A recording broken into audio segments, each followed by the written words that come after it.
Mga boss, kaway-kaway naman dyan, walang iwanan. Magluluto tayo ngayon ng pinataka na putahing manok. Sa kawali painitin ng mantika, parang init ng chismis sa kanto na biglang kumakapit sa tenga. Itapo na ang bawang panlaban sa aswang para kahit may multo, hindi ka tatakbo nang walang saplot at hawak lang ay kawalit kawang. Sunod si Bombay at Luya, kahit matay bumitiga ng luha, mukhamoy matapang pa rin. Ilagay na ang sariwang manok, kasama ang asin at paminta, parang sundalong handa sa giyera ng kaldero.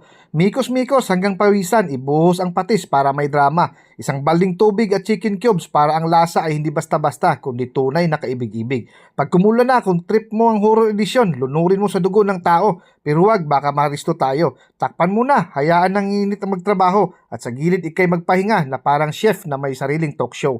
Isunod ang siling green at kinchay para klase, para tisaya sa piyesta na sosyal ng dating. Sayuti para kay ate at dahon ng sili para mukhang berde kahit ang buhay minsan ay gray. Ayan, luto na ang pinataka na putahin ng masa. Putahin ng kwela sa bawat subo, may tawat kwento. Manoks na hindi lang sa tiyan kundi pati sa puso.